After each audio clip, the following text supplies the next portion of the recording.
Remember him? W.E.B. Du Bois? We heard about him first in chapter 15. You know, the first black guy to graduate from Harvard University, one of the founding members of the NAACP, the National Association for the Advancement of Colored People. He was a scholar, an author, an activist. He just wanted black Americans to have what every white person had: a good life, to be treated equally, an education. You get the picture. He spent his whole life working for it. So much changed for black Americans in the 95 years that W.E.B. Du Bois lived. The struggle to fit into society post-Civil War was made more difficult by the non-acceptance of whites. It was a battle, and the strategies to win were never shared with black people. Here's a fast-forward look through those events. We start in the early 1900s with Jack Johnson. He was a boxer, a black boxer who kicked white butt. He was the best of his time, winning the heavyweight title in 1908. Black people saw possibility in themselves through Jack Johnson.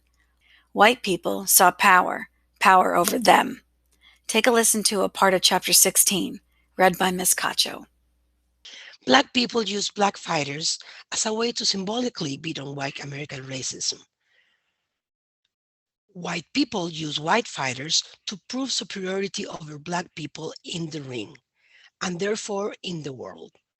No boxer broke the backs of white people and puffed up the chests of black people like Jack Johnson.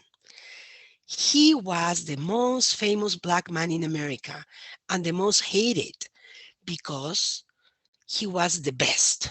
He'd beaten the brakes of every white boxer, and in December 1908, he finally got a shot at the heavyweight title. His opponent, Tommy Burns. The fight took place in Australia, and well, let's just say Jack left Tommy down under. I know, it's a bad joke. A dad joke. A bad dad joke. But it's still a fact. For racist athletes and entertainers could be spun into narrative of the black aggressor, the natural dancer, etc. Like the reason black people were good wasn't because of practice and hard work, but because they were born with it. Note, black assimilationists have also made this argument, which is racist. It gave white people a way to explain away their own failures, their competitive losses. Also gave them justification to find ways to cheat inside the arena or outside. For black people, however, sports and entertainment were and still are a way to step into the shoes of the big timer. It was a way to use the athlete or the entertainer, Johnson being both, as an avatar, as a representative of the entire race, like human teleportation machines, sapping black people, especially poor black people, from powerlessness to possibility. So, if Johnson arrived on the scene dressed in fancy clothes, hands adorned with diamonds, all black people were psychologically dressed to the nines, at least for a while. If Johnson talked slick to white men, saying whatever he wanted, all black people got away with a verbal jab or two in their minds. And most important, if Johnson knocked out a white man, guess what? All black people knocked out a white man. And white people couldn't have that. Immediately, white people started to cry out for a great white hope to beat Johnson. That hope was retired heavyweight champion James J. Jeffries, retired. Their hope was someone who had already quit the sport? Really? I mean, come on. No need to build suspense. You know what happened. Jeffries lost too and thought this was a big deal, especially for white people. It was everything else about Jack Johnson, not just his fighting, that sets off alarms in the racist words. His ego. Jack, number one, his ego. Jack Johnson was a champ who acted like a champ, fur coats and diamonds. an early God of Flash. And number two, the biggest spike in the heart of white American, Jack Johnson's wife was white. Cue the dramatic organ of the gunshots of the thunder crack of the hissing carriage. Johnson had too much power, power to defeat white men, power to be with one white woman. And just like that, with the Haitian Revolution, white people were afraid all black men would feel just as powerful. And that was a no go. So they figured out a way to get rid of Jack Johnson. To stop him, they arrested him on trumped up charges for trafficking a prostitute, or rather a white woman, across the straight lines.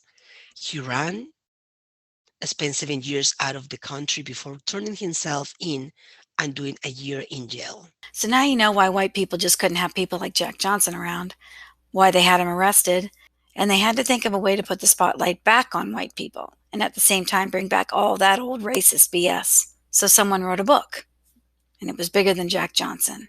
Toys, comics, TV shows, movies. It was called Tarzan of the Apes. I know you've heard of it. White guy raised by apes, becomes a better hunter and warrior than all the other Africans, teaches himself to read, gets the girl, protects her from the savage Africans, blah, blah, blah. The same year Tarzan was written, Woodrow Wilson became president. He was a popular candidate with black people, told them lots of things he thought they'd like to hear to get himself elected. As soon as he's in the White House, he invites a bunch of friends over for a movie, The Birth of a Nation, a movie about a black man who hurts a white woman and the Klan avenges her death. Nice. During Wilson's presidency, the country went to war, World War I that is, and sent black and white people alike to fight it. W.E.B. Du Bois went to France to write the stories of those black soldiers. While there, he heard the stories of heroes. Want to guess what happened when those same soldiers came home? Their stories were never told. It was like they weren't even there. When black soldiers returned home, they were changed. If they were fit to wear the uniform to fight for their country, they were fit for everything else too. Here's Mrs. Laney with an excerpt from chapter 18. Yet in the midst of the Great War, black men were good enough to fight, smart enough to be tactical, motivated enough to run, roll, shoot, and save. Of course. Du Bois went over to Paris after the war ended to document the stories of black soldiers for the crisis, the newspaper he'd started. The stories he was told and that he documented were ones of black heroes. But when the white officers came back to the States to tell their versions of the stories, the black heroes had become black nothings. More important, black soldiers had been treated relatively well in France, and the president at the time, Woodrow Wilson, feared that being treated decently overseas would embolden black soldiers, make them too big for their britches, make them expect fair treatment at home. The home for which they'd risk their lives. Let that sink in. The home for which they bled for, killed for. This was the final gust of wind. Not really the final, but he was getting there. On Du Bois' tiptoe tightrope walk of racism. His past critiques of anti-racists, spinning them into imaginary hate mongers, had finally come to bite him. He'd spent so many years trying to convince black people to mold themselves into a version of white people. He'd spent so much time trying to learn, speak, dress, and impress racism way. He tried to provide white Americans with the scientific facts of racial disparities, believing reason could kill racism, as if reason had birthed it. He had even spent energy ridiculing leaders like Ida B. Wells Barnett for passionately calling on black people to fight. But every year, as the failures of freedom piled up, Du Bois' urgings for black people to protest and fight became stronger. Du Bois, the king of assimilation, began calling out white men's twisting of words.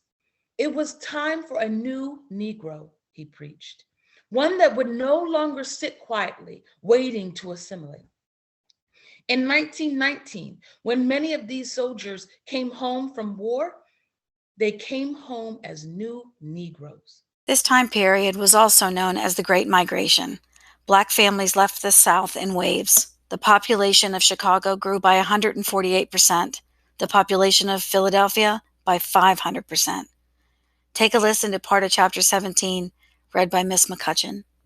The intellects like Booker T. Washington and W.E.B. Du Bois fought in their intellectual pace, writing. But Southern Black activists did much more. They protested with their feet. It was time to go. It's important to note that this was during the Great War, also known as World War I. But the Great War at home between Blacks and whites had pushed Blacks to the brink. Black people started to leave the South in droves. Imagine the biggest parade you've ever seen and then multiply it by a bazillion. But it didn't look as uniform or as happy. This was a parade of progress, one of hope after severe exhaustion. Black people were tired of being lied to, tired of being told life was better after emancipation, as if Jim Crows hadn't made their lives miserable, as if politicians hadn't taken advantage of them, milking them for votes to gain power, only to slap Black people back down, as if the media hadn't continued to push racist narratives that would put Black people's lives at risk, off page and off screen. That brings us to the summer of 1919, the bloodiest summer since the Civil War, nicknamed Red Summer. White supremacist terrorism and racial riots broke out across several major cities in the U.S. in reaction to the mistreatment of Black vets after World War I. It began in Washington, D.C. when white sailors just back from the war decided to attack some Black residents. Many were hurt, some were killed. Black communities were destroyed, many lost their lives that summer. An estimated 240 Black Americans died in Arkansas alone. President Wilson did nothing. Police did nothing. Like in all cases of oppression, rebels emerge, and sometimes that rebellion comes in the form of art.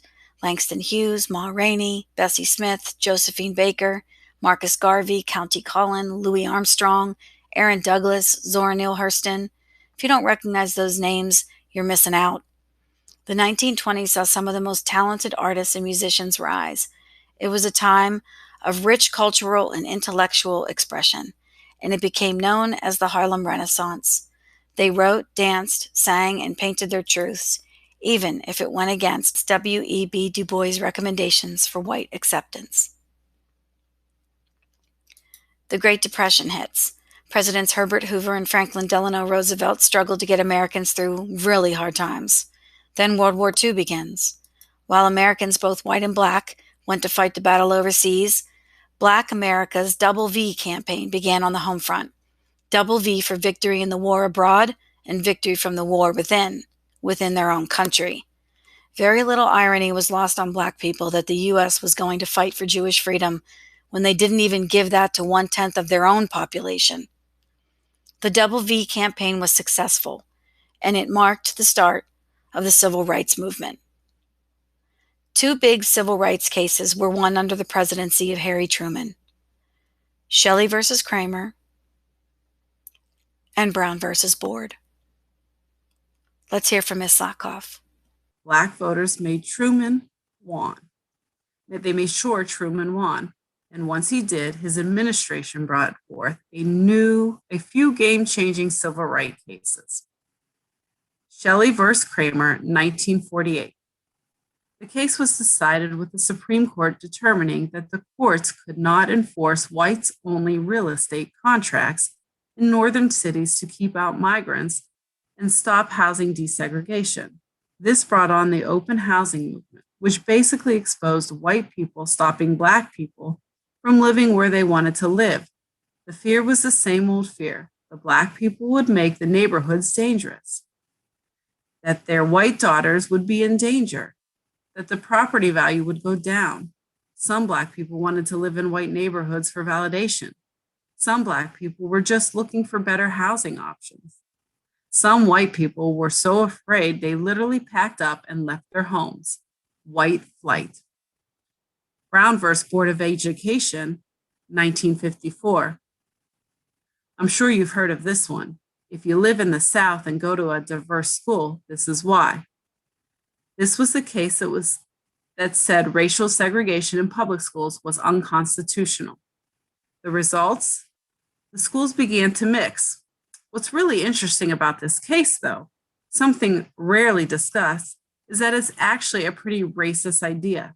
I mean, what it basically suggests is that Black kids need a fair shot, and a fair shot is in white schools.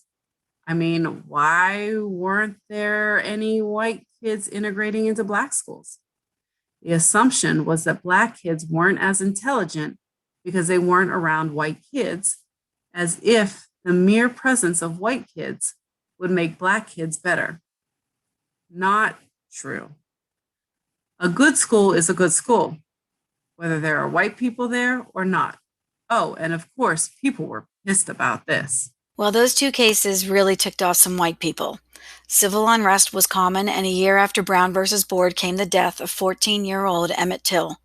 His brutal killing at the hands of two white men put even more momentum into the civil rights movement, this time led by Martin Luther King Jr.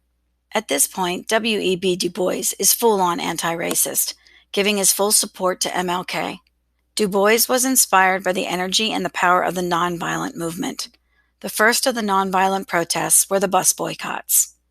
You remember Rosa Parks. The sit-ins, which were largely done by college students, and the freedom rides. Then came the demonstrations in Alabama, which landed Martin Luther King Jr. in jail. But the reaction from the police was what caught the attention of the nation.